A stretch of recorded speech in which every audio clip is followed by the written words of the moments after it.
Heavenly Father, I pray for everyone watching this video right now. May you bless them with peace, joy, and breakthroughs in their lives. Amen. Hello, my wonderful family. I am so glad and grateful to have you here with me today. Your support means the world, and I truly don't take it for granted. Before we dive into today's powerful story, please don't forget to give this video a thumbs up, drop a comment below to share your thoughts, and of course, hit that subscribe button and turn on the notification bell so you never miss an update from this channel. I can't breathe. Ethan Blackwood's hands trembled as he adjusted his bow tie for the 7th time in 3 minutes, staring at his reflection in the marble-walled vestry of St. Gabriel's Cathedral. 2,000 guests waited beyond those doors, including half the Forbes list and 3 heads of state, all here to witness his marriage to Elena Sterling, the pharmaceutical heiress who would complete his empire and finally silence the whispers about the Blackwood family curse. But David's face kept flashing in his mind. His twin brother, who should have been standing beside him as best man, instead of lying in Greenwood Cemetery with secrets buried deeper than his coffin. Mr. Blackwood? The wedding coordinator's voice cracked through his spiral. We're ready for you. Ethan forced his breathing to steady. $23 billion in mergers hung on this marriage. The Sterling Blackwood pharmaceutical empire would revolutionize cancer treatment, save millions of lives, and finally give meaning to David's death. Elena understood the stakes. This wasn't about love, it was about legacy. The cathedral doors opened, and 2,000 faces turned toward him like sunflowers seeking light. Elena stood at the altar in her grandmother's silk gown, radiant and composed. Everything David's chaotic artist girlfriend Natasha had never been. Everything Ethan had convinced himself he didn't want. As he walked down the aisle, the weight of David's final letter pressed against his chest pocket. The one he'd never opened, too terrified of what his brother might have confessed before the overdose. Some truths were better left buried. Dearly beloved, the Archbishop began, his voice echoing through the vaulted ceiling. We are gathered here today to witness the union of Ethan James Blackwood and Elena Catherine Sterling in holy matrimony. Ethan's mother, Victoria Blackwood, sat in the front pew, her steel-gray eyes fixed on him with an intensity that made his skin crawl. She'd orchestrated this entire merger, convinced Elena's family to overlook the Blackwood scandals, promised them a spotless heir to their dynasty. Marriage is not to be entered into lightly, the Archbishop continued, but reverently, discreetly, advisedly, soberly, and in the fear of God. The fear of God. If only the Archbishop knew what Ethan feared more. The truth about why David really died, why Natasha had disappeared the same night, and why his mother had been so eager to erase every trace of his brother's existence. If any person can show just cause why they may not lawfully be joined together, let them now speak, or else hereafter forever hold their peace. The words hung in the air like a challenge. Ethan's chest tightened as silence stretched through the cathedral. Behind him, he could feel 2,000 people holding their breath, waiting for someone to shatter the perfect facade. Then he heard it, the soft click of heels on marble, echoing from the back of the cathedral. I object. Every head turned. Ethan's blood turned to ice. Natasha Cross stood silhouetted in the doorway, no longer the paint-stained dreamer who used to sneak into David's apartment at midnight. She wore a simple black dress that hugged her curves, her dark hair pulled back to reveal the face that had haunted Ethan's dreams for 3 years. But it wasn't her beauty that made the congregation gasp. It was the 2 small hands she held, a boy and a girl, maybe 5 years old, with David's unmistakable green eyes and the Blackwood dimpled chin. Hello, Ethan, Natasha said, her voice carrying across the silent cathedral like a death sentence. I think it's time you met your nephew and niece. The twins stared at him with solemn curiosity, and Ethan felt his carefully constructed world begin to crumble. These children, David's children, were supposed to be impossible. David had told him he was sterile after the childhood illness. Had told everyone. Elena's hand slipped from his as she stepped back, her face pale as winter frost. Ethan, what is this?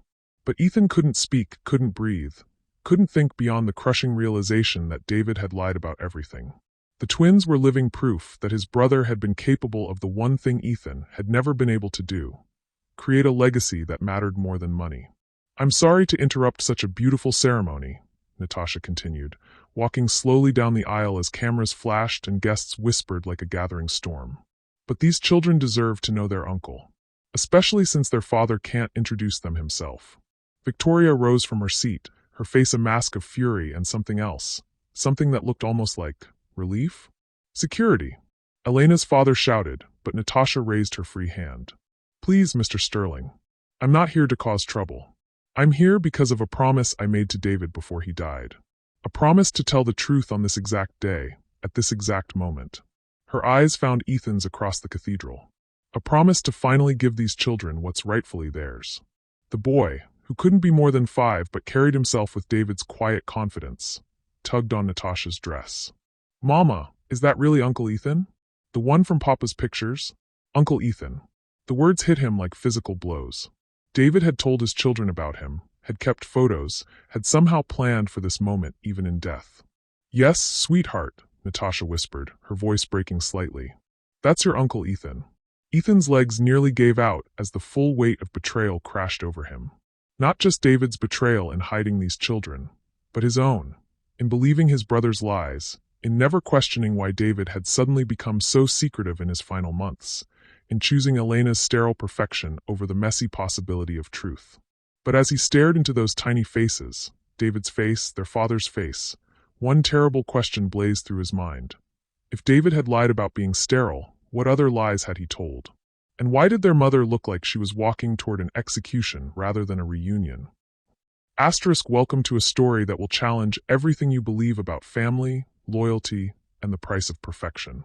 I'm here to take you on a journey where nothing is as it seems, and every revelation will leave you questioning what you thought you knew. The Archbishop cleared his throat uncertainly. Perhaps we should. No, Ethan said, his voice carrying clearly through the cathedral for the first time. He stepped away from Elena, away from the altar, away from the safe life he'd built on his brother's grave. Let her speak. Because somewhere in his shattered heart, he already knew that Natasha's arrival wasn't the real twist. It was only the beginning. The cathedral had transformed from a sanctuary into a battlefield, 2,000 guests suspended between shock and voyeuristic fascination. Ethan felt their stares like physical weight as he walked toward Natasha and the children, David's children. Each step a betrayal of everything he'd built since his brother's death. Ethan, don't, Elena whispered behind him, but her voice sounded distant, muffled by the roaring in his ears. The little girl, she couldn't be more than 5, tilted her head exactly the way David used to when he was thinking. You're taller than Papa said you'd be. Papa. Not Daddy, not Father, Papa. The word David had always said he'd use for his own children, back when they were teenagers planning futures that seemed infinite. Before the accident that supposedly left David sterile. Before the guilt that drove them apart. Before the lies that apparently went deeper than Ethan had ever imagined. What are their names? Ethan's voice came out rougher than he intended. Sophie and Samuel, Natasha said, her grip tightening protectively on their hands. They turned 5 last month. David wanted to wait until they were old enough to understand before. She glanced at Victoria, who had moved closer, her face a careful mask. Before we told them about their uncle who builds hospitals. Builds hospitals. David had told his children about the Blackwood Foundation, about Ethan's work funding medical research. Not about the fortune or the power, about the healing. It was so perfectly David that Ethan's chest ached. Ethan, Victoria's voice cut through the moment like a blade. Perhaps we should take this conversation somewhere more private. For the first time, Ethan really looked at his mother. Victoria Blackwood had orchestrated this entire wedding, insisted on every detail from the cathedral to the guest list. She'd been unusually invested in the timing, pushing for today's date specifically. Almost like she'd been expecting something to happen. You knew, he said, the realization hitting him like a physical blow. You knew about them. Victoria's composure cracked for just a moment, a flicker of something that might have been guilt or relief. Ethan, this is neither the time nor the place. When would be the time, Mother? The formal address felt like a weapon. After I married Elena? After these children grew up thinking their uncle didn't care enough to acknowledge them? Their uncle. Elena spoke for the first time since Natasha's arrival, her voice sharp with something darker than anger. Ethan, we had an agreement. A clean slate. No complications from your family's past. The way she said complications, while looking at Sophie and Samuel, made something violent twist in Ethan's chest. These weren't complications, they were children. David's children. The only piece of his brother that remained. Mama, Samuel whispered, tugging on Natasha's dress. Why is everyone angry? Natasha knelt to his level, her movement graceful despite the tension crackling through the cathedral. They're not angry, sweetheart. They're just surprised. Sometimes grown-ups forget how to handle surprises. The gentleness in her voice transported Ethan back 3 years, to the night he'd found her in David's apartment after the funeral, packing canvases and sketch pads with mechanical precision. She'd been 6 months pregnant then, though he hadn't known it. Had looked at him with eyes full of accusations he hadn't understood. "You let him die alone," she'd said that night. "He called you 17 times that last week, and you let him die alone." Ethan had been in Geneva, finalizing the Sterling merger. Had seen David's calls but assumed they were about money. His brother's art career had been struggling, and Ethan had grown tired of the constant requests for loans. He'd planned to call back after the meetings, after the contracts were signed. He'd never gotten the chance. "The children need stability," Victoria said now, her boardroom voice echoing through the cathedral. "Not drama. Perhaps we could arrange." "Arrange what?" Natasha stood, her dark eyes flashing. "Supervised visits? Monthly checks? The same way you arranged to erase David from every family photo after he chose art over business." The accusation hung in the air like smoke. Ethan remembered the photos, how David had slowly disappeared from the family portraits in the Blackwood mansion, his face cropped out or obscured until it was like he'd never existed at all. "David made his choices," Victoria said coldly. "Just as Ethan is making his now." But Elena stepped forward, her wedding dress rustling like armor. "Actually, Mother Blackwood, I think we need to address the elephant in the room." Her smile was razor-sharp. "These children's inheritance rights." The words fell into the cathedral like stones into still water, ripples of understanding spreading through the crowd. Of course. Elena hadn't just been shocked by the children's existence. She'd been calculating what they meant for the merger, for the fortune, for the empire she'd been promised. "There are no inheritance rights to discuss," Victoria said quickly, too quickly. David signed papers. "What papers?" Ethan demanded. The silence that followed was deafening. Victoria's eyes darted to Elena, then to someone in the crowd, a distinguished man in a dark suit who'd been standing near the back. Ethan recognized him. Marcus Webb, the family's lawyer for 30 years. The man who'd handled David's estate with unusual secrecy. "Ethan," Elena's voice softened, becoming the persuasive whisper she used in board meetings. "We can discuss this later. After we're married. After we're legally protected." Protected from what? But even as he asked, pieces were clicking into place. The rushed wedding timeline. Elena's insistence on signing the prenuptial agreements before David's estate was fully settled. Victoria's strange eagerness to erase every trace of David's existence. "From complications," Elena repeated, but this time the word sounded like poison. Natasha took a step forward, her chin raised in defiance. "Tell him about the trust, Victoria. Tell him about the papers David really signed." "What trust?" Ethan's voice carried across the cathedral, and the guests leaned forward like spectators at a gladiator match. Victoria's mask finally shattered completely. "Ethan, please. You don't understand the full situation." "Then explain it," he said, his voice deadly quiet. "Explain why my brother's children are learning about their uncle from strangers. Explain why you've been so eager to marry me off. Explain why you look like you've been expecting this moment." For a long moment, Victoria said nothing. Then, her shoulders sagged almost imperceptibly.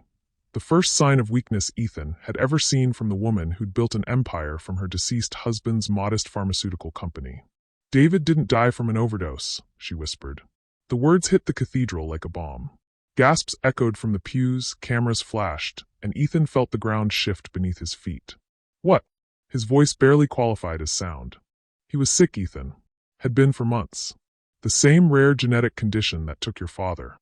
Victoria's voice gained strength as she spoke, like confession was a relief. "He hid it from everyone except Natasha. Used his art sales to pay for experimental treatments. Refused to let the family money fund what he knew was a losing battle." Ethan stared at her, his world reorganizing itself around this new truth. David hadn't been struggling artist. He'd been a dying man trying to secure his children's future. The constant phone calls hadn't been about money. They'd been goodbyes. The overdose was. Victoria's voice cracked. Controlled. Planned. He didn't want to waste away like your father did. Didn't want Sophie and Samuel to watch him disappear piece by piece. "No." Ethan shook his head violently. "No, that's not possible. The toxicology report can be managed when you own pharmaceutical companies. Elena said quietly, her businesswoman's precision cutting through the emotional chaos. The question is why Victoria would hide this from you. And suddenly Ethan understood. The timing of the wedding, the rushed merger, Elena's inheritance concerns, Victoria's desperate need to control the narrative. It all came down to one devastating truth. David left them everything, he whispered. Natasha's smile was sad and proud simultaneously. Not everything, but enough. Enough to fund the children's education, enough to continue his charitable work, enough to make sure they never have to choose between art and survival the way he did. How much? Elena's voice had gone arctic. 12% of Blackwood Industries, Victoria admitted, each word like pulling teeth. David's original inheritance, plus accumulated interest. It's been in trust since his death, managed by circumstances. 12%. Enough to block hostile takeovers. Enough to demand board seats. Enough to give 2 5-year-old children more power over the family empire than Elena would ever have, merger or no merger. Elena's face went through several expressions before settling on cold calculation. Well, she said, smoothing her wedding dress. This changes things considerably. And there it was, the first betrayal. Not Natasha's arrival or David's deception, but Elena's immediate pivot from bride to adversary the moment money entered the equation. The woman he'd been about to promise his life to was already calculating how to neutralize 2 orphaned children. Ethan looked at Sophie and Samuel, still holding Natasha's hands, still watching the adult world with solemn eyes that understood more than they should. They were David's final gift, not just children, but living proof that love could triumph over empire, that art could matter more than acquisition, that some things were worth dying for. Sophie, Samuel, he said, kneeling to their level as the cathedral held its breath. Would you like to see where your papa grew up? The children nodded solemnly, and Ethan realized that his wedding day had become something else entirely. The first day of a new kind of family, built not on mergers and acquisitions, but on the messy, complicated, beautiful truth his brother had died protecting. Behind him, he could feel Elena's fury and Victoria's panic, but for the first time in 3 years, none of it mattered. David's children were home. The cathedral's silence shattered like glass as Elena's phone buzzed against her bouquet. She glanced at the screen, her face transforming from cold calculation to something far more dangerous. Marcus, she called to the family lawyer, her voice cutting through the hushed conversations. I need you to execute Protocol 7. Now. Ethan's blood turned to ice. Protocol 7. He'd heard Elena mention it during their merger negotiations, some kind of emergency legal maneuver designed to protect sterling interests in case of catastrophic revelations. He'd never asked for details. Marcus Webb stepped forward, his distinguished face grave. Mrs. Sterling, perhaps we should discuss this privately. There's no time for privacy, Elena snapped, her wedding dress suddenly looking less like celebration and more like armor. Every second we waste allows this situation to compromise everything we've built. Natasha's grip tightened on the children's hands. What's Protocol 7? Elena's smile was sharp enough to cut glass. Emergency custody proceedings. You see, Miss Cross, when children inherit significant assets, the state has a responsibility to ensure those assets are properly managed. Especially when their guardian has a history of instability. What history? Ethan demanded, but even as he spoke, pieces were clicking together. Elena's insistence on a private investigator's report before the wedding. Her casual questions about David's associates. The way she'd paused whenever Natasha's name came up in conversation. Drug possession charges from art school. Elena recited with clinical precision. Failure to maintain steady employment. Living situation changes 17 times in the past 3 years. And of course, the psychological evaluation after David's death showed clear signs of depression and anxiety disorders. Natasha's face went white. Those charges were dropped. The depression was grief. And we moved because I was trying to keep the children away from reporters and private investigators. Nevertheless, Marcus interrupted, his voice heavy with regret. The Sterling family has petitioned for emergency guardianship of Sophie and Samuel Blackwood, citing concerns for their welfare and the proper management of their inheritance. The cathedral erupted. Guests rose from their seats, cameras flashed, and Victoria made a sound like she'd been physically struck.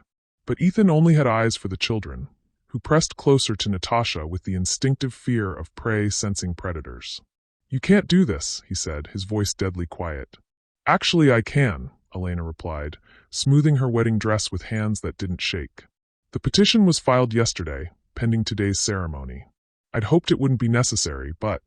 She gestured at the chaos around them. Circumstances have changed.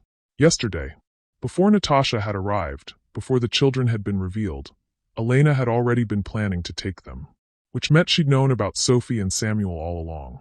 You knew, Ethan said, the realization hitting him like a physical blow. You've known about David's children this entire time. Elena's mask slipped just enough to reveal something cold and calculating underneath. I know about all potential threats to our merger, Ethan. It's called due diligence. Threats? Natasha's voice cracked with fury. They're children. They're shareholders, Elena corrected. And shareholders need proper representation. The Sterling Foundation is prepared to offer them the finest education, the best medical care, and most importantly, the kind of stability their current situation clearly lacks. But Ethan was no longer listening to Elena's corporate speak. His attention had shifted to Victoria, whose face had gone ashen in a way that suggested this particular betrayal was news to her too. Mother, he said slowly, did you know about the custody petition? Victoria's silence was answer enough. Oh, this gets better, Elena continued, her voice gaining momentum like a runaway train. Because there's something else you don't know, darling. Something I discovered during my investigation that even your mother tried to hide. She nodded to Marcus, who reluctantly pulled a manila folder from his briefcase. David's medical records. The real ones, not the sanitized version Victoria provided. Ethan's hands shook as he opened the folder. Medical jargon swam before his eyes, but certain phrases jumped out like brands. Hereditary genetic mutation. 73% mortality rate. Recommended immediate family screening. What is this? His voice barely qualified as sound. Your brother didn't just die from the same condition as your father, Elena said with clinical precision. He died from a condition that has a significant chance of affecting you too.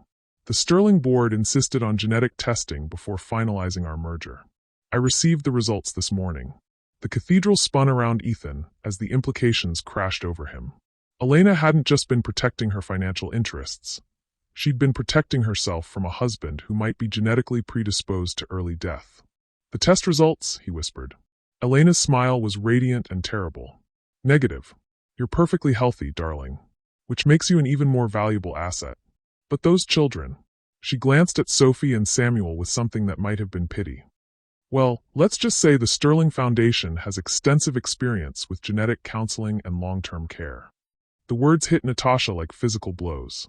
You're saying they might be sick too? I'm saying they need proper medical supervision, Elena replied smoothly. The kind that requires resources and stability their current guardians simply cannot provide. But Ethan was remembering David's final letter, still pressed against his chest pocket. His brother's desperate phone calls in those last weeks. The way David had insisted the children needed their uncle, not just for love, but for protection. With trembling fingers, he pulled out the envelope he'd carried unopened for 3 years. Ethan, don't, Victoria said urgently. Whatever David wrote, he was sick, possibly delusional. Maybe he was the only one thinking clearly, Ethan replied, breaking the wax seal that had kept his brother's final words locked away. The letter was brief, written in David's familiar scrawl. Asterisk if you're reading this, then either I'm dead or Protocol 7 is in motion. Elena's been planning this for months. The custody grab, the genetic testing, the whole elaborate setup to neutralize threats to her empire. She knows about Sophie and Samuel, knows about the inheritance, knows about the condition, asterisk. Asterisk the children aren't just my legacy. They're our father's revenge. He built the genetic testing protocols into Blackwood Industries knowing that someday, someone would try to use our family's illness against us. The tests Elena ran? They're falsified. I made sure of that before I died. Asterisk. Asterisk the truth is in the vault. Safety Deposit Box 2847, First National. The key is taped under my desk drawer. The same desk where we used to plan our empire when we were kids. Asterisk. Asterisk protect them, Not because they're sick, but because they're Blackwoods. And Blackwoods don't surrender. Asterisk. All my love. D. Asterisk P.S. Natasha doesn't know about any of this. Keep her innocent. Asterisk. The letter fell from Ethan's numb fingers as the full scope of the conspiracy revealed itself. Elena hadn't just been protecting her merger. She'd been waging war against his family for months, possibly years. And David had known, had been fighting back from his deathbed. What does it say? Natasha whispered. Ethan looked at her, really looked, and saw not just David's lost love, but a woman who'd spent 3 years protecting children from predators they couldn't even see. Who'd moved 17 times not from instability, but from wisdom. Who'd kept them hidden not from shame, but from necessity. It says, Ethan said, his voice gaining strength with each word, that my brother was a better strategist than any of us realized. He turned to face Elena, who was watching him with the sharp attention of a hawk eyeing prey. The custody petition is withdrawn. The wedding is off. And if you ever come near these children again, I'll destroy everything you've spent your life building. Elena's laugh was like broken crystal. You can't withdraw what you never filed, darling. And you can't threaten what you don't understand. The custody hearing is in 2 hours. The sterling legal team has been preparing for months. Your brother's letter changes nothing. But Ethan was already moving, already choosing, already committing to a path that would either save his family or destroy everything he'd built. He knelt before Sophie and Samuel, meeting their solemn green eyes, David's eyes. Would you like to go on an adventure? He asked. What kind of adventure? Sophie whispered. The kind where we find out the truth about your papa, Ethan replied. And make sure nobody ever tries to separate us again. As he stood, offering his hand to Natasha, he felt the weight of irrevocable commitment settle over him like armor. Elena could have her merger, her empire, her carefully constructed world. He was choosing blood, choosing truth, choosing the messy, dangerous, beautiful path his brother had died protecting. Ethan, Victoria called desperately. Think about what you're doing. The foundation, the hospitals, the medical research. You're throwing away billions of dollars and thousands of lives for family, he finished firmly. The way David would have done for me. Natasha's hand slipped into his, warm and sure, and Ethan felt something he hadn't experienced since David's death. The certainty that he was finally on the right side of a fight that mattered. Behind them, Elena's voice rose in fury as she realized her perfect plan was unraveling. Security moved to block the cathedral exits. Cameras flashed as society reporters sensed the story of the decade. But Ethan only had eyes for the woman beside him and the children they were about to save, or die trying. The war for his family's soul had begun. The cathedral's side exit led to a maze of service corridors that Ethan hadn't navigated since childhood Sunday school. Sophie and Samuel pressed close to Natasha as they hurried through the narrow hallways, their small hands clutching her dress while Ethan's security team, the ones loyal to him personally, not the Blackwood board, formed a protective barrier behind them. This way, Ethan whispered, guiding them toward the parking structure. His hands shook as he pulled out his phone, speed dialing his head of security. Marcus, I need the Bentley at the northwest exit. Now, and kill the GPS tracking. Sir, Mrs. Blackwood has issued orders to. Mrs. Blackwood doesn't sign your paychecks. Ethan cut him off. I do. Move. Natasha stumbled slightly in her heels, and Ethan instinctively reached out to steady her. The brief contact sent electricity up his arm, the same jolt he'd felt 3 years ago at David's funeral, when grief and guilt had made touching her feel like betrayal. I've got you, he murmured, and the words carried more weight than they should have. Uncle Ethan, Samuel's voice was barely a whisper. Are the bad people going to take us away? For a long moment, Peterson stared at the legal documents in his hands. Then, with deliberate care, he set them on the table between them. I'm going to step outside for a smoke, he said clearly.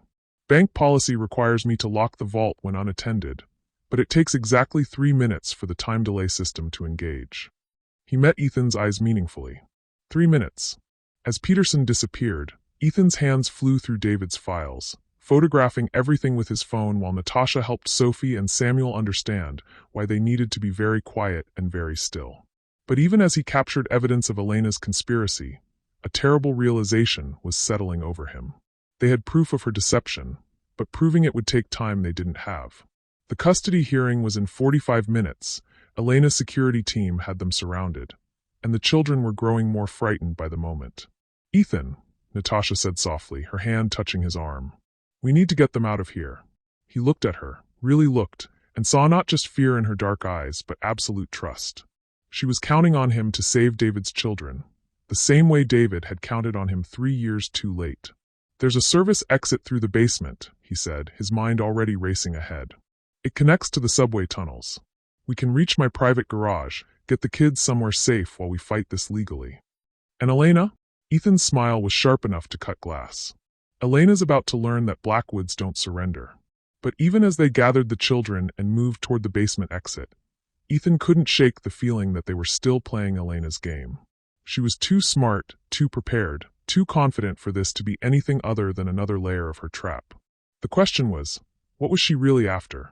And why did Victoria's absence from the bank siege feel less like abandonment and more like strategy?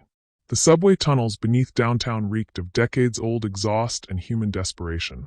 Ethan led them through maintenance corridors he'd explored as a rebellious teenager, when escaping boarding school trustees seemed like the highest-stakes adventure possible. Now, with Sophie's small hand in his and Elena's security team probably tracking their every move, those childhood games felt like preparation for war. "This way," he whispered, guiding them toward the abandoned platform that connected to his private parking garage. "Stay close to the walls, away from the main lines." But as they rounded a corner into the dimmer lighting, Natasha suddenly stopped. "Ethan," she said, her voice strange. "We need to talk." Something in her tone made his blood freeze. He turned to find her standing in a pool of emergency lighting, Sophie and Samuel pressed close to her sides. But her expression had changed completely. The fear and confusion from the cathedral were gone, replaced by something that looked almost like resignation. "What is it?"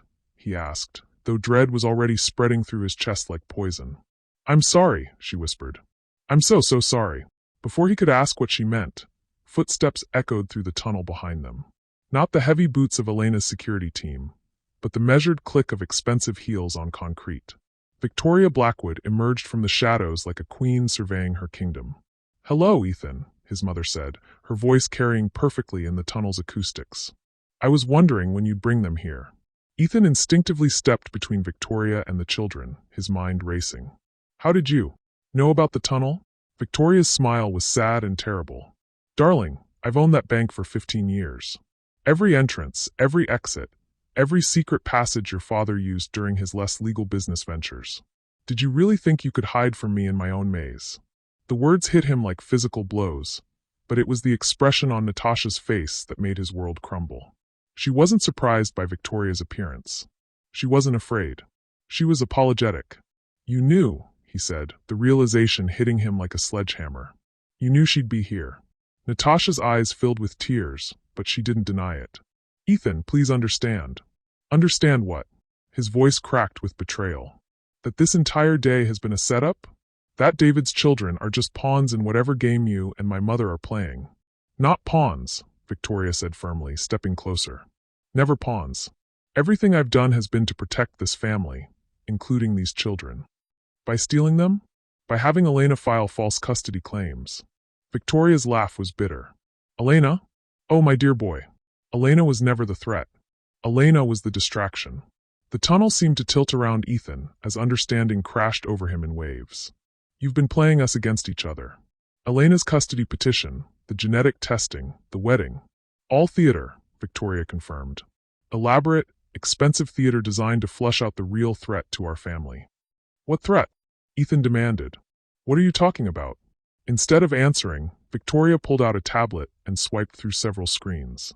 "Natasha, show him the photographs." With shaking hands, Natasha reached into her purse and pulled out a manila envelope. The photographs inside made Ethan's vision blur with rage and confusion. David, very much alive, climbing into a car outside a hospital in Switzerland. David, walking through what looked like a private medical facility. David, sitting in a cafe, reading a newspaper dated 6 months after his supposed death. "No," Ethan whispered. "No, that's impossible. I saw his body. I spoke at his funeral." "You saw a body," Victoria corrected gently. "Carefully prepared, genetically similar enough to pass cursory examination. David has been very sick, but not dead. The experimental treatments in Switzerland have been expensive." The photographs scattered from Ethan's numb fingers as the full scope of the deception revealed itself. David wasn't dead. Had never been dead. The funeral, the grief, the guilt that had consumed Ethan for 3 years, all based on an elaborate lie. "Why?" The word came out as barely a whisper. "Because David discovered something," Victoria said, her voice heavy with 3 years of carried secrets. "About the Blackwood Foundation, about our pharmaceutical patents, about where our research funding actually comes from." She swiped to another screen on her tablet, showing financial documents that made Ethan's stomach turn. Blackwood Industries hadn't just been funding medical research, they'd been stealing it. Patient data, experimental treatments, genetic information from thousands of unsuspecting individuals, sold to the highest bidder on international black markets. We've been farming human genetic material, Victoria continued clinically. Terminal patients, desperate families, children with rare conditions. They sign releases for experimental treatments, never knowing their genetic codes are being auctioned to foreign governments and illegal research facilities. That's impossible, Ethan said weakly. The oversight, the regulations, don't exist when you own the regulatory agencies, Victoria replied. Your father built this system, Ethan. I've simply been maintaining it. But David threatened to expose everything. So we gave him a choice: disappear or watch his children become the next generation of test subjects. The words hit Ethan like bullets. Sophie and Samuel, still clinging to Natasha's dress, still trusting the adults to protect them, had been leverage in a game they couldn't even comprehend. You used his children to force him into exile, Ethan said, his voice dead. I used his children to save his life, Victoria corrected. And theirs. Elena's custody petition was real, but not for the reasons you think. The Sterling Foundation has been one of our biggest buyers. They needed children with specific genetic markers for their experimental programs. Ethan's legs nearly gave out as the full horror revealed itself. You were going to sell them. I was going to protect them, Victoria said fiercely. By making sure they stayed in the family, under our control, where they'd be safe from Elena's real intentions. But even as she spoke, Ethan was looking at Natasha, seeing the truth in her tear-stained face. How long have you known? Since the beginning, she whispered. David told me everything before he left. He made me promise to protect the children, to keep them hidden until it was safe. Your mother has been helping us, Ethan. The moving, the false identities, the resources to stay ahead of Elena's investigators. It all came from Victoria. And today, Ethan's voice was hollow. The wedding, your dramatic entrance, was the only way to force Elena's hand, Victoria finished. She's been closing in for months. Today was our last chance to expose her custody petition as the kidnapping attempt it really was. The tunnel walls seemed to be closing in around Ethan as he processed the magnitude of the betrayal. Not just Victoria's lies about David's death, but Natasha's deception, her 3 years of playing grieving widow while knowing David was alive. The woman he'd been falling in love with, the woman he'd risked everything to protect, had been lying to him with every breath. Where is he? Ethan asked finally. Where is David? Victoria and Natasha exchanged a look that made his blood freeze. Switzerland, Natasha said softly. But Ethan, the treatments aren't working. He's been dying slowly for 3 years, and there's nothing more the doctors can do.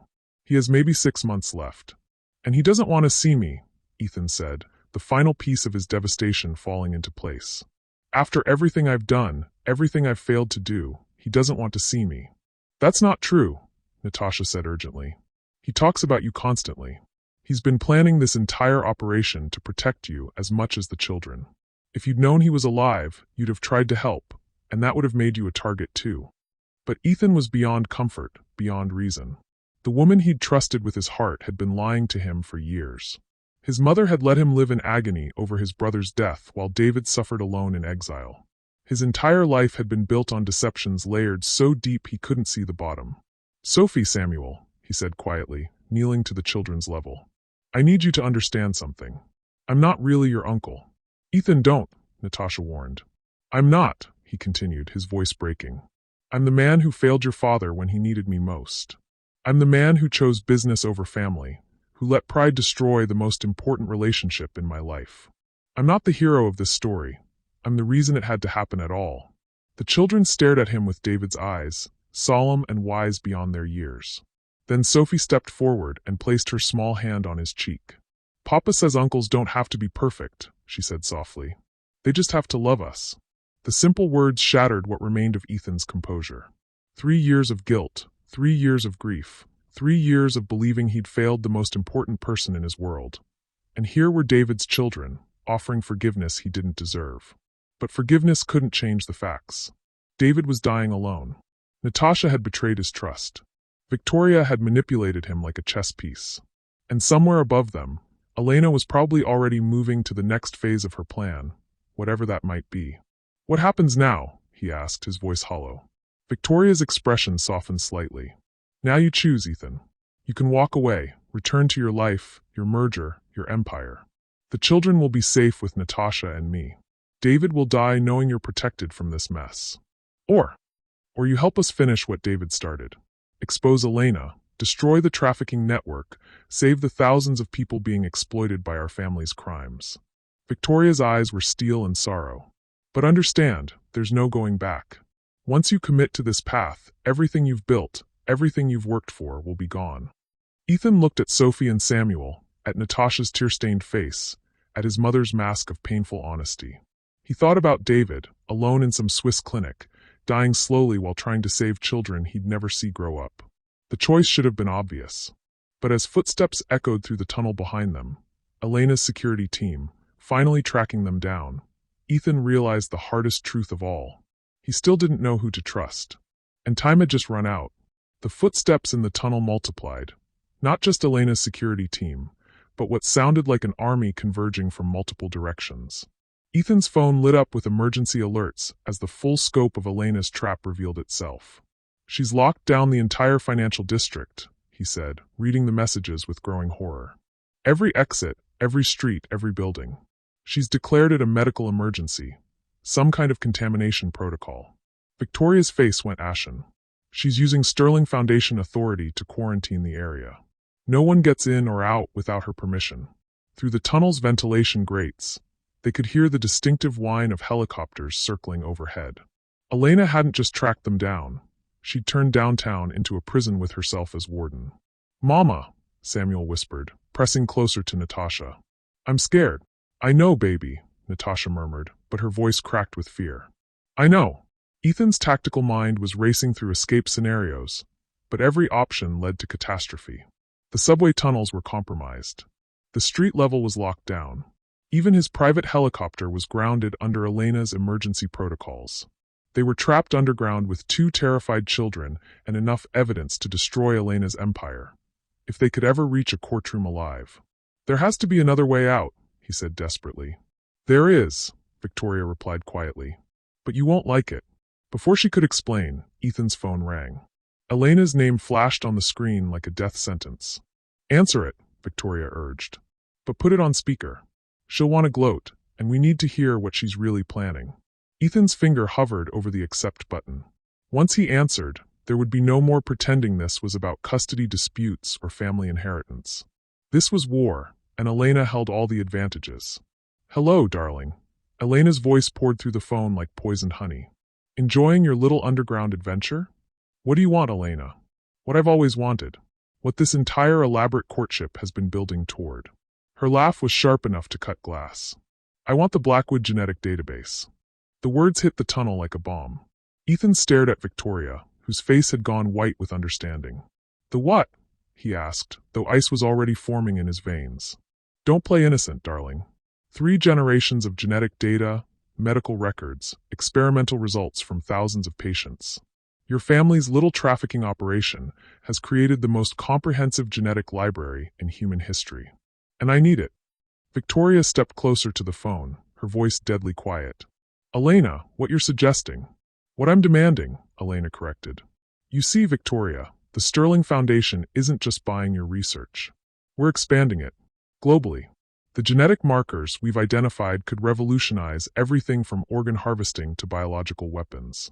But we need the complete database to move forward." Ethan felt the tunnel spinning around him as the true scope of Elena's plan revealed itself. She didn't just want to continue the human trafficking, she wanted to weaponize it. Turn his family's crimes into instruments of mass destruction. "And if we refuse?" he asked, though he already knew the answer. "Then those adorable children become the first subjects in our new enhanced testing protocols. You see, darling, their genetic profiles are particularly fascinating. David's exposure to those experimental art supplies created some unique mutations that could prove invaluable to our research." Sophie and Samuel pressed closer to Natasha, their young minds understanding enough to know they were being discussed like laboratory specimens. The rage that rose in Ethan's chest was volcanic, but Elena's next words turned it to ice. "Oh, and Ethan? Your brother sends his regards." The phone screen lit up with an incoming video call. With trembling fingers, Ethan accepted it, and David's face appeared, gaunt, pale, but unmistakably alive and unmistakably captive. "Hello, brother," David said, his voice weaker than Ethan remembered, but carrying the same gentle strength that had always been his anchor. "I'm sorry you had to find out this way." Behind David, Ethan could see medical equipment and the sterile walls of what looked like a hospital room. But the guards flanking his brother wore Sterling Foundation uniforms, not medical scrubs. "David," Ethan whispered, his voice breaking. "Jesus, what have they done to you?" "Nothing I didn't volunteer for," David replied with a ghost of his old smile. "I made a deal, my cooperation with their research in exchange for the kids' safety. But Elena's getting impatient with the timeline." "What timeline?" Victoria demanded. Elena's voice cut through the connection like a scalpel. "David has maybe 72 hours left. The experimental treatments have been aggressive, but his genetic breakdown could provide the final pieces we need for our enhancement protocols." The words hit Ethan like physical blows. Elena wasn't just holding David prisoner. She was killing him slowly, using his dying body as a research subject. "Let him go," Ethan said, his voice deadly quiet. "Take me instead. My genetics are identical. My body is healthier." "Oh, but that's where you're wrong, darling," Elena interrupted. "You see, the genetic testing I had done on you was quite thorough. You don't carry the mutations we need." David's exposure to those heavy metals, his years of poverty and stress, his suffering, it all combined to create something unique. Something irreplaceable. Natasha made a sound like a wounded animal. "You're torturing him, using his love for his children to make him participate in his own death." "I'm advancing human knowledge," Elena replied coolly. "David understands the greater good, even if you don't." On the screen, David's eyes found Ethan's. "The genetic database, She can't have it. Not just because of what she'll do with it, but because of what's in it. Every person we've exploited, every family we've destroyed, every child we've used, their information is in there. If Elena gets it, she can track down every survivor, every witness, every person who might someday testify against us." Understanding crashed over Ethan like a wave. The database wasn't just research, it was evidence. Evidence that could destroy Elena's empire, but only if it remained in the right hands. "So here's my offer," Elena continued, her voice carrying through the tunnel's echoes. "You have 1 hour to bring me the complete genetic database and surrender custody of the children. In exchange, I'll give you 10 minutes alone with your brother before he dies naturally from his condition." "And if we refuse?" Victoria asked. "Then David dies in considerably more pain, and the children disappear into research facilities where they'll be very useful for a very long time." The line went dead, leaving them in the tunnel's oppressive silence. Sophie and Samuel were crying quietly, understanding enough to know their father was in danger, but not enough to comprehend the full horror of their situation. "We have to give her what she wants," Natasha said desperately. "If there's a chance to save David." "There's no saving David," Victoria said bluntly. "Elena's told us that much. But giving her the database will condemn thousands of other people to the same fate." Ethan stared at the blank phone screen, his mind racing through scenarios that all ended in tragedy. Save David and doom thousands. Protect the database and watch his brother die in agony. Fight Elena and risk the children's lives. Every choice led to unbearable loss. "There's another option," Victoria said quietly. "One that might save everyone except." "Except what?" Ethan demanded. "Except us." Victoria pulled a device from her purse, a small explosive charge with a digital timer. "The tunnel system connects to the building where the database is stored. We could destroy it all, the servers, the backup systems, the physical files. Elena gets nothing, the victim's information dies with us, and the children are freed from this nightmare." "That's suicide," Natasha whispered. "That's justice," Victoria corrected. "For 30 years, the Blackwood family has profited from human suffering. Maybe it's time we paid the price." Ethan looked at Sophie and Samuel, their small faces wet with tears as they clung to Natasha. David's children, who deserved to grow up free from the sins of their family legacy. Then he looked at Natasha, the woman who'd sacrificed everything to protect them, who'd deceived him not from malice but from love. "No," he said firmly. "We find another way." "There is no other way," Victoria insisted. "Elena has every advantage: money, power, legal authority, military resources. The only weapon we have is denying her what she wants." "By dying?" Ethan's voice cracked. "By making these children orphans and proving Elena right about our family's selfishness?" Above them, the sound of drilling began, Elena's teams cutting through the tunnel access points, sealing off even their current hiding place. They had minutes, maybe less, before capture. "Ethan," Natasha said softly, taking his hand. "Whatever happens, I need you to know, I never wanted to lie to you. Every moment we've shared today, every feeling, it's all been real." The confession hit him like a physical blow, coming just as their world was ending. "Natasha, I love you," she whispered, the words barely audible over the approaching footsteps. "I've loved you since David used to talk about his brilliant brother who built hospitals and saved lives. I've loved you through 3 years of grief and guilt and impossible choices. And I'll love you no matter what happens next." Before Ethan could respond, the tunnel erupted in smoke and blinding light. Elena's security teams poured in from multiple directions, separating them with tactical precision. Ethan caught a glimpse of Natasha being dragged away with Sophie and Samuel, their terrified faces disappearing into the chaos. "Natasha!" he shouted, fighting against the hands restraining him. But she was gone, vanished into Elena's web of power and influence. As they forced him toward the surface, toward whatever sterile conference room Elena had prepared for his surrender, Ethan realized the full scope of his failure. He'd lost everything: David, the children, the woman he loved, and any hope of justice for the thousands of victims whose suffering had built his family's empire. The darkest descent was complete. And somewhere in Switzerland, his brother was dying alone, believing that no one was coming to save him.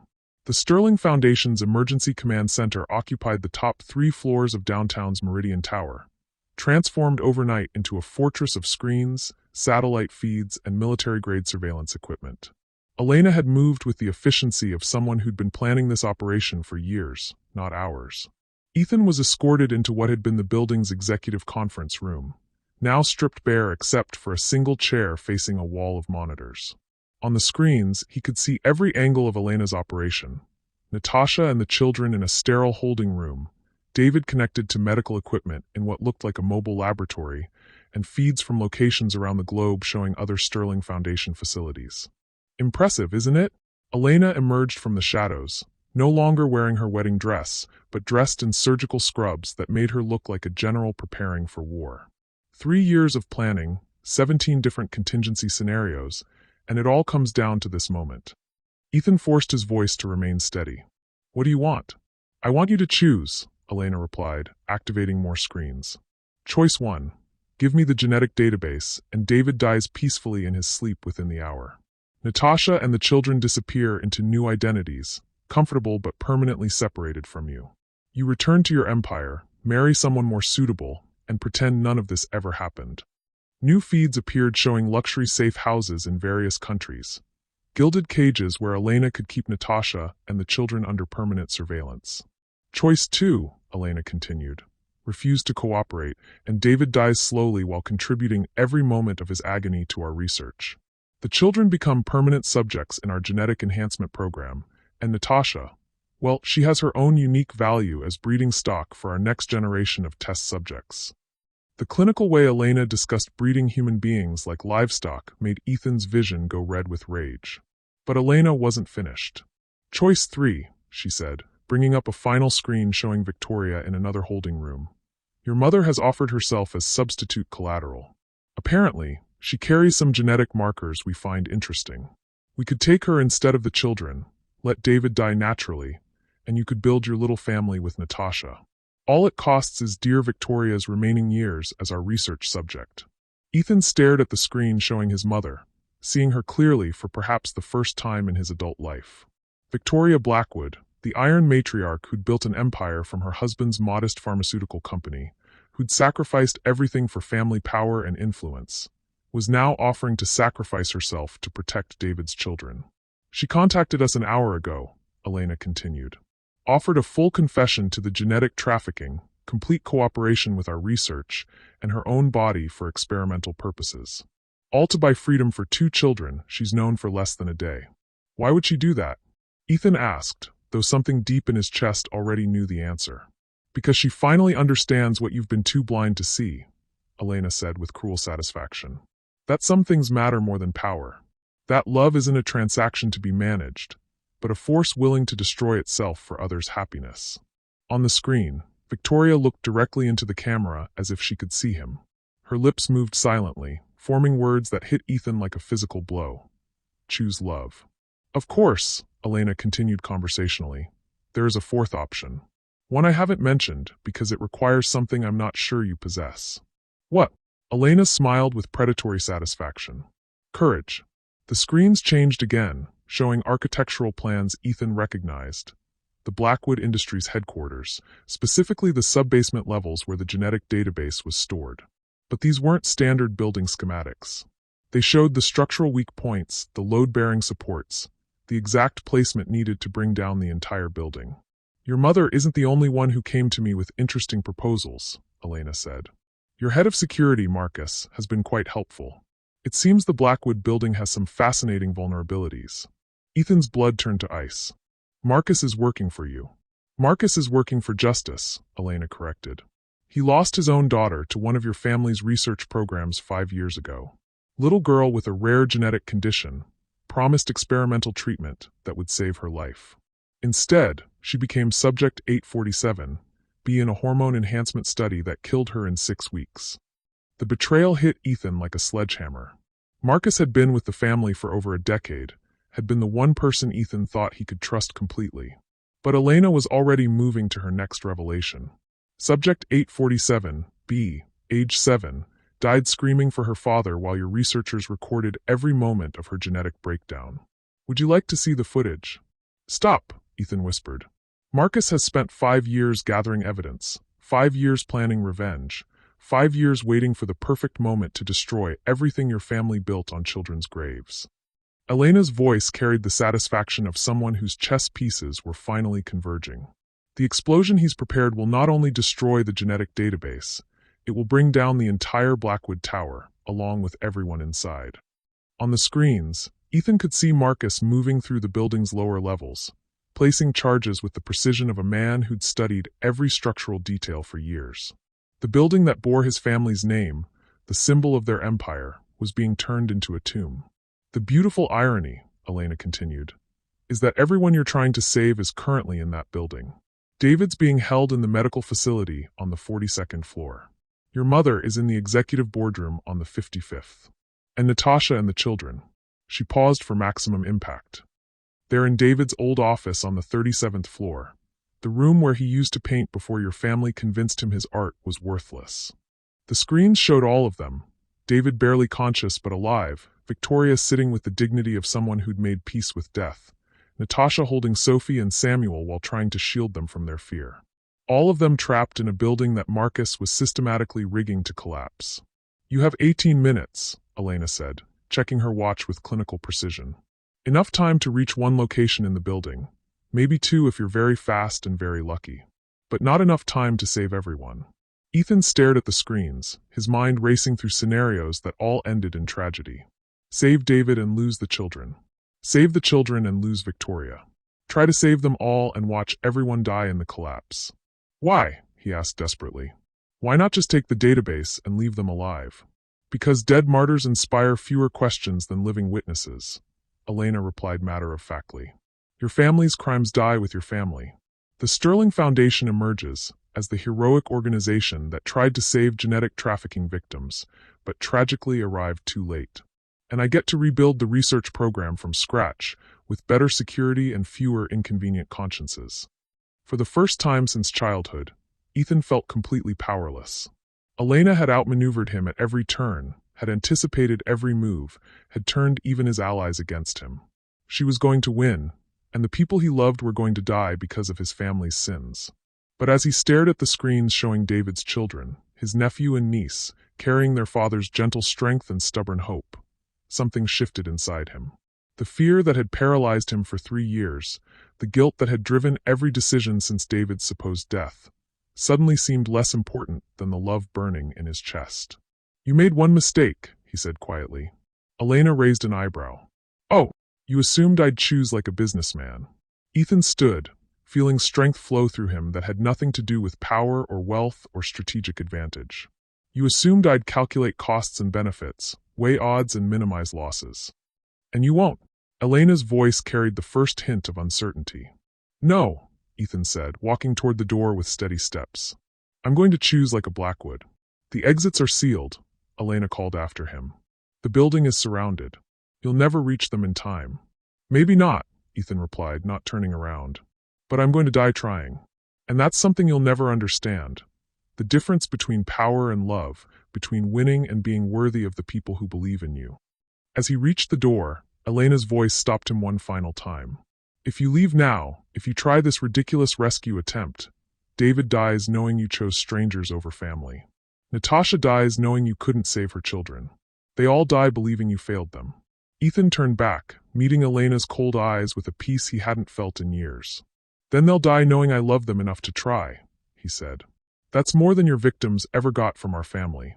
And it's more than you'll ever understand about what makes life worth living. He walked out of Elena's command center and toward the Blackwood building, where everyone he loved was waiting to be saved or to die together. For the first time in his life, Ethan Blackwood was choosing love over safety. And he'd never felt more like his brother's son.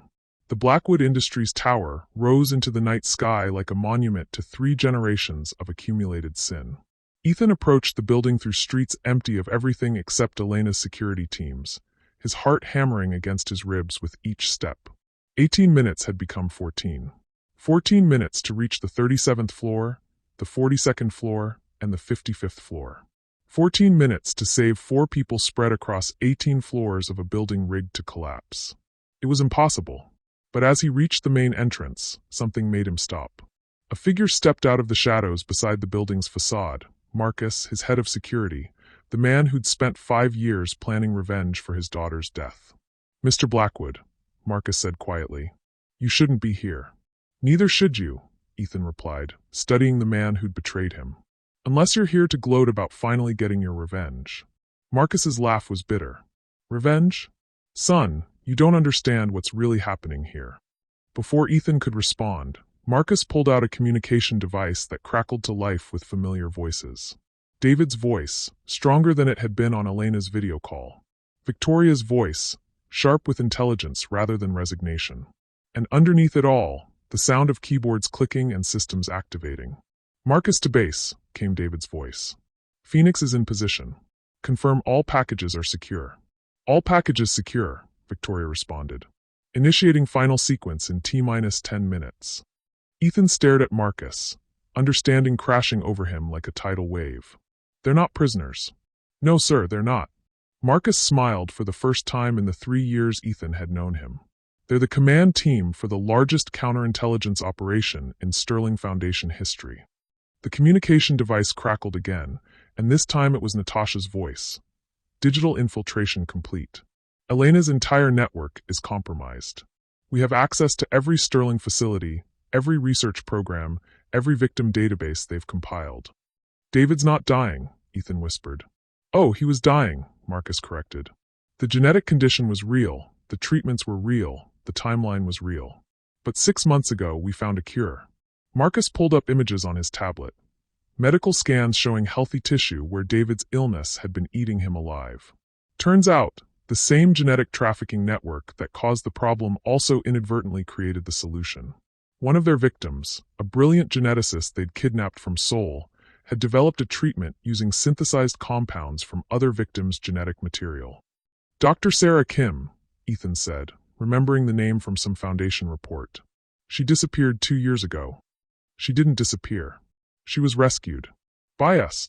Marcus's eyes blazed with satisfaction. Your brother has been running the largest victim recovery operation in history, Mr. Blackwood.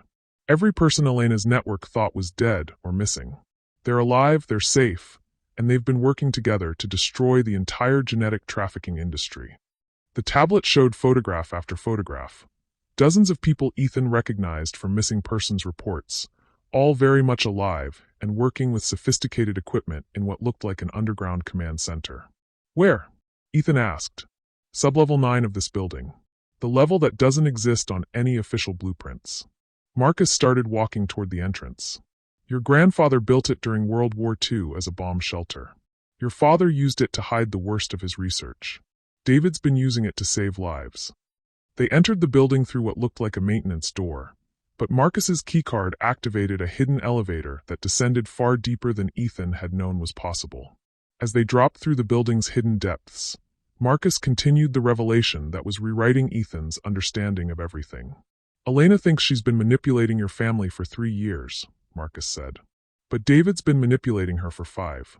Every piece of information she thought she was stealing, every strategic advantage she thought she'd gained, every secret she thought she'd uncovered, we gave it to her. Why? Because she had to believe she was winning, had to commit fully to her plan, had to reveal the full scope of her operation and all her international partners. The elevator opened into a vast underground facility, buzzing with activity. Today isn't about Elena kidnapping David's children, Mr. Blackwood. Today is about using Elena's arrogance to expose and destroy the entire global trafficking network. The command center stretched out before them like something from a science fiction film. Dozens of workstations, wall-mounted screens showing locations around the world, and in the center of it all, David Blackwood, alive, healthy, and directing operations with the precision of a general commanding a just war. "Hello, brother," David said, turning to face Ethan with a smile that was pure mischief. "Sorry about the dramatic reunion, but we needed Elena to commit fully to her endgame." Ethan's legs nearly gave out as 3 years of grief and guilt and impossible hope crashed together in his chest. "You're alive. You're really alive. And incredibly proud of you," David said, crossing the distance between them and pulling Ethan into an embrace that felt like coming home after years of exile. "Walking into Elena's trap to save us? Choosing love over strategy? That's exactly what we needed you to do. What we needed." Ethan pulled back, studying his brother's face. "This was all planned? Every piece of it," Natasha said, emerging from behind a bank of computers with Sophie and Samuel at her side. "Elena's custody petition, the wedding confrontation, the tunnel chase, the genetic database. We orchestrated all of it to force her into revealing her complete operation." Victoria appeared beside them, no longer the resigned matriarch accepting death, but the sharp business strategist who'd built an empire. Elena's fatal flaw was assuming she was the smartest person in the room. She never considered that her victims might be smarter. On the screens around them, Ethan could see feeds from Sterling Foundation facilities around the globe, but these weren't the sterile research labs Elena had shown him. These were crime scenes, with law enforcement teams making arrests, victims being freed, and evidence being collected on an unprecedented scale. "How?" Ethan asked, his mind struggling to process the scope of the operation. 5 years of planning," David explained, leading him to the Central Command Station. "When I first discovered the trafficking network, I realized that simply exposing it wouldn't be enough. Elena's organization was too vast, too well-connected, too deeply embedded in legitimate institutions.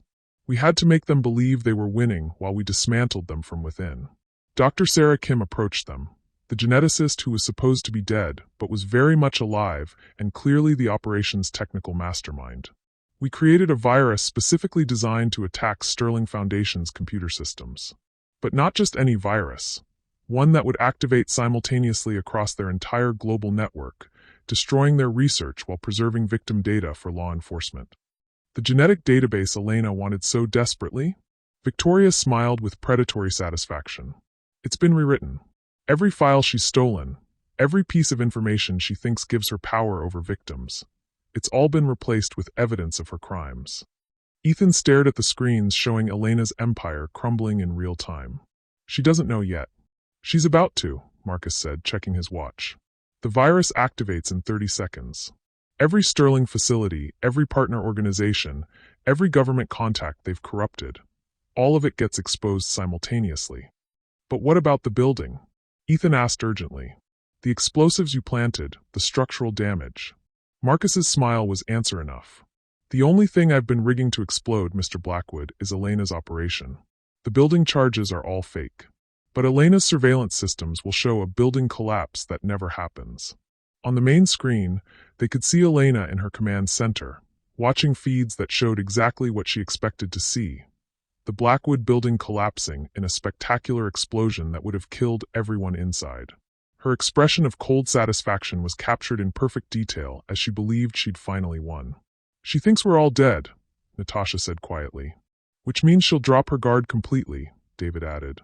"She'll contact all her partners, claiming credit for destroying the Blackwood trafficking network. She'll reveal connections we could never have discovered otherwise." The screens shifted to show law enforcement teams moving on Elena's command center. FBI, Interpol, and agencies from dozens of countries. all coordinated by the evidence David's team had been gathering for 5 years. "It's over," Victoria said with quiet finality. 30 years of sins, 5 years of planning, and one woman's arrogance. Elena Sterling's empire dies tonight. But Ethan was looking at Sophie and Samuel, who'd been through more in one day than most children experience in a lifetime. "And them? What happens to them now?" "Now they get to be children," David said, kneeling to embrace his son and daughter. "No more hiding, no more running, no more fear. They get to grow up in a world where their family fights for justice instead of profit." Sophie looked up at Ethan with David's solemn green eyes. "Uncle Ethan, does this mean the bad lady can't hurt people anymore?" "No, sweetheart," Ethan said, feeling peace settle over him like sunlight after years of storm. "She can't hurt anyone anymore." As he spoke, the screens showed Elena being led away in handcuffs, her perfect composure finally shattered as she realized the scope of her defeat. The Sterling Foundation's global network was collapsing like dominoes, with each arrest leading to more arrests, each exposed facility revealing more victims to be saved. "What happens now?" Ethan asked, looking around at the family he'd thought he'd lost forever. "Now," David said, his arm around Natasha while his children played with the kind of innocent joy that had been impossible just hours before. "We build something better. The Blackwood Foundation becomes what it was always supposed to be, a force for healing instead of harm." "Together," Natasha added, her hand finding Ethan's with natural ease. "All of us together." Victoria nodded, her steel-gray eyes soft with something Ethan had never seen before, hope. "The family name doesn't have to be a burden, Ethan. It can be a promise. A promise that from now on, we stand with victims instead of creating them." Above them, the fake explosion feeds were ending, Elena's command center was dark, and the first light of dawn was breaking over a city where thousands of trafficking victims were finally free. The war was over, and love had won. 6 months later, Ethan stood in the same St. Gabriel's Cathedral where his world had first shattered and then been reborn. But this time, instead of facing an altar draped in lies and manipulation, he was watching Sophie and Samuel race through the pews while Natasha tried to corral them for what had become their weekly family tradition, visiting the memorial they'd created for the trafficking victims. "Sophie, slow down," Natasha called, her laughter echoing through the vaulted ceiling. "Samuel, that's not a jungle gym." The cathedral had been transformed into something David would have loved. Part memorial, part community center, part art gallery showcasing works by survivors of the trafficking network. The walls that had once witnessed Elena's elaborate deception now displayed paintings, sculptures, and written testimonies from the 847 victims they'd freed worldwide. "Uncle Ethan," Sophie called, tugging on his hand. "Tell us again about the day you met us." Ethan knelt to her level, marveling at how much she'd grown in just 6 months. The haunted fear that had shadowed her eyes during Elena's assault was gone, replaced by the kind of boundless curiosity that made him think of David at that age. "Well," he said, settling into the familiar rhythm of their favorite story, "it was the scariest and best day of my life. Because I thought I was losing everything, but I was actually finding my family. And then you saved us," Samuel added with 5-year-old dramatic flair. "Actually," Natasha said, joining them with a smile that still made Ethan's heart skip beats, "you saved us. All of us." From the cathedral's entrance, David's voice carried across the space. "Are we telling the story of the wedding disaster again?" Ethan turned to see his brother approaching with Dr. Sarah Kim, both of them carrying the easy familiarity of people who'd found love while saving the world. David's health had returned completely, not just from Dr. Kim's genetic therapy, but from the peace of seeing his children safe and his family reunited. "It's their favorite story," Natasha explained, settling beside Ethan on the pew with the natural grace of someone who'd claimed her place in his life and heart. "Because it has explosions and bad guys and Uncle Ethan being brave," Sophie said matter-of-factly. "And because it ends with love winning," Samuel added with the serious wisdom that occasionally surfaced in David's children. Victoria's heels clicked against the marble as she approached, her arms full of legal documents that represented the most comprehensive victim compensation program in legal history. At 73, she'd thrown herself into the work of undoing 30 years of family crimes with the same ruthless efficiency she'd once used to build their empire. "The Seoul facility is officially closed," she announced with satisfaction. "That's the last of Elena's international operations. 423 victims relocated to safe housing, full medical care funded, and educational opportunities provided. And Elena?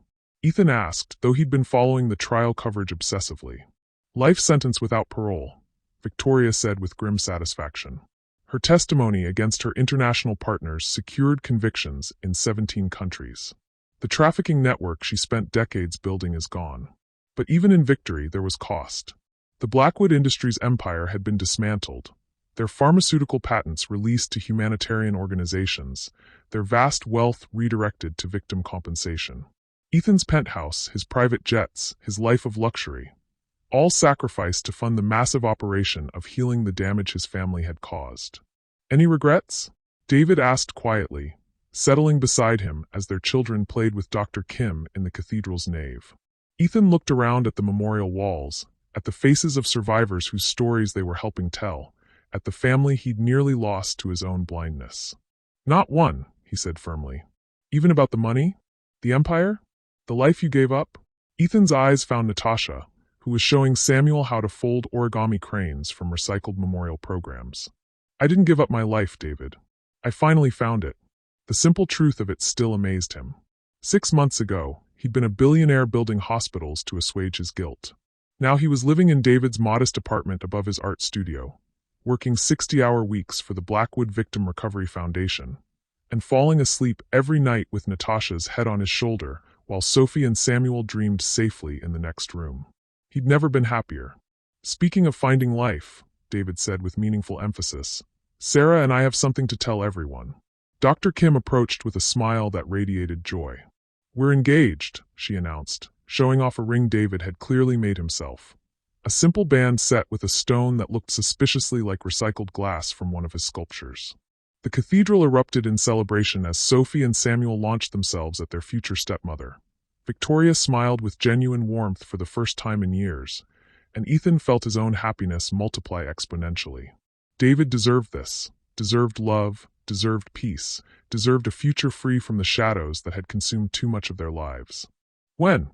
Natasha asked, hugging Dr. Kim with sisterly affection. Next month, David replied. Right here in the cathedral. Full circle, but done right this time. Can we be flower girl and ring bearer?